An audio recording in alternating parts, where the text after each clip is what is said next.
दोस्तों, जब भी मैं कभी मिसाइल से रिलेटेड कोई वीडियो बनाता हूँ यानी किसी मिसाइल के डेवलपमेंट को लेकर, किसी मिसाइल के टेस्ट को लेकर, तो उस समय एक कमेंट जरूर आता है और वो कमेंट होता है कि हम लोग इन मिसाइलों को बना तो रहे हैं, इनके मल्टीपल टेस्ट भी कर रहे हैं, लेकिन इन्हें ऑपरेशनल कब करेंगे। इसमें कोई दो मत नहीं है कि डीआरडीओ इस समय दुनिया भर की सभी कैटेगरी की मिसाइल्स अपने खुद के बूते बना रहा है। कई मिसाइलों के मल्टीपल टेस्ट वगैरह भी हो चुके हैं, लेकिन इसमें भी सच्चाई है कि अभी कई सारी मिसाइलें ऑपरेशनल होना बाकी है। खैर, ऐसा नहीं है कि अगर हम लोग मिसाइल बना रहे हैं, इतना पैसा खर्च कर रहे हैं, इतना समय खर्च कर रहे हैं, तो इन मिसाइलों को ऑपरेशनल करने की हमारी मंशा नहीं होगी। ये तो बेतुका सवाल हो गया।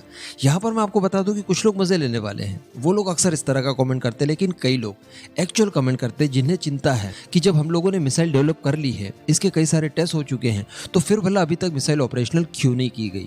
तो आज मैं आप लोगों की उसी चिंता को दूर करने वाला हूँ, क्योंकि यहाँ पर डीआरडीओ की एक और मिसाइल ऑपरेशनल हो रही है और इस बार बड़े पैमाने पर हो रही है। इस मिसाइल को डीआरडीओ ने पहले बनाया, इसके कई सारे टेस्ट किए, इसमें इंडिजिनस कई सारे कंपोनेंट को बाद में रिप्लेस भी किया गया, फिर टेस्ट किए गए और अब फाइनली इसका बल्कि ऑर्डर इस मिसाइल के मैन्युफैक्चरर को मिल चुका है। आगे मैं आपको वीडियो में सारी कुछ चीजें एकदम डिटेल में बताने वाला हूँ। आप बस वीडियो को एकदम एंड तक देखते हुए चैनल को सब्सक्राइब जरूर कर दीजिएगा। दोस्तों, इस समय भारत की सबसे बड़ी रिक्वायरमेंट थी BVRAM missile, beyond the visual range जाकर जो दुश्मन के फाइटर जेट को हिट कर सके। इस तरह की मिसाइल लंबी रेंज में हमें रिक्वायर्ड थी। इसके लिए डीआरडीओ ने अस्त्रा मार्क 1 मिसाइल बनाई, जिसकी रेंज बताई जाती है 100 से लेकर 110 किलोमीटर। इस मिसाइल को वैसे काफी समय पहले हम लोगों ने डेवलप कर लिया, इसका प्री प्रोडक्शन भी कर लिया गया। लास्ट टाइम हमने आपको बताया था कि 250 मिसाइलों को पहला ऑर्डर BDL को दिया गया है। BDL जो कि इस मिसाइल की मैन्युफैक्चरर है। तो 250 मिसाइलों में से 200 मिसाइलें तो गई थी हमारी एयरफोर्स के लिए और 50 मिसाइलें गई थी हमारी नेवी के लिए।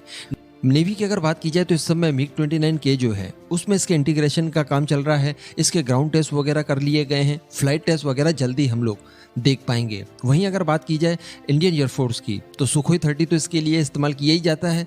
साथ ही इसका इंटीग्रेशन तेजस में भी चल रहा है। तेजस के साथ भी इंटीग्रेशन करके कई सारे ग्राउंड टेस्ट जो करने हैं वो कर लिए गए हैं, वो सक्सेसफुल भी रहे हैं। अभी बहुत ही जल्दी इसके फ्लाइट टेस्ट भी हम लोग देख पाएंगे। आने वाले समय में कुछ और फाइटर जेट में भी इनका इंटीग्रेशन किया जाएगा, लेकिन फिलहाल अगर बात की जाए तो तेजस और सुखोई ये दो एयरक्राफ्ट तो इसके लिए परमानेंट है ही है। तो इसी के तहत बताया जा रहा है कि डिफेंस मिनिस्ट्री ने 2971 करोड़ का एक और कॉन्ट्रैक्ट दिया है BDL को, जिसके थ्रू हम लोग खरीदने वाले हैं अस्त्रा मार्क 1 मिसाइल। वैसे मिसाइल की क्वांटिटी कितनी होगी इसको लेकर अभी कोई जानकारी नहीं दी गई है, लेकिन अगर 7 से 8 करोड़ की एक मिसाइल है, ये 8 करोड़ भी हम लोग मान लें तो 250 से लेकर 275 की संख्या में बड़ी आसानी से हमें ये मिसाइलें मिल जाएंगी, जो कि सारी जाएंगी हमारी एयरफोर्स के लिए। तो ये डेवलपमेंट देखकर आप लोगों को पता चल गया होगा कि अब हम लोग बहुत जल्दी स्विच कर देंगे विदेशी मिसाइलों से हमारी स्वदेशी मिसाइलों की तरफ। मैं आपको इस मिसाइल की कुछ खूबियां बता देता हूं, जो कि आज आपको जानना बहुत जरूरी है। सबसे पहले इस मिसाइल के वेट की अगर बात की जाए तो 154 किलोग्राम की ये मिसाइल है। साथ ही इसकी जो लंबाई है 12.6 फीट है। इस मिसाइल के अंदर 15 किलो का वॉरहेड लगा सकते हैं। इस मिसाइल की मारक क्षमता 110 किलोमीटर है और 20 किलोमीटर की ऊंचाई तक ये मिसाइल जा सकती है। इसकी स्पीड की बात की जाए तो 4.5 मैक की स्पीड है।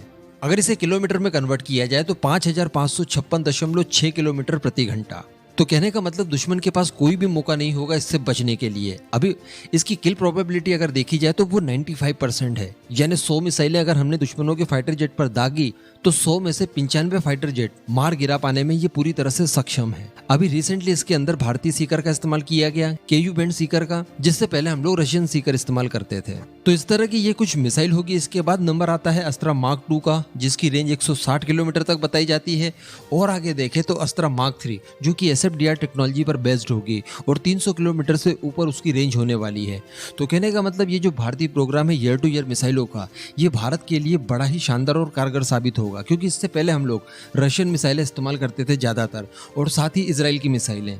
अब जब ये सारी मिसाइलें हमारे खुद के पास मौजूद है और हमारी रिक्वायरमेंट के हिसाब से है, जितनी रेंज हमें चाहिए थी उतनी रेंज में उपलब्ध है, तो हमें बाहर से किसी भी तरह की मिसाइल खरीदने की कोई ज़रूरत नहीं पड़ेगी और एक और फील्ड पूरी तरह से तैयार हो जाएगा, दूसरों की निर्भरता से लेकर आत्मनिर्भरता की ओर।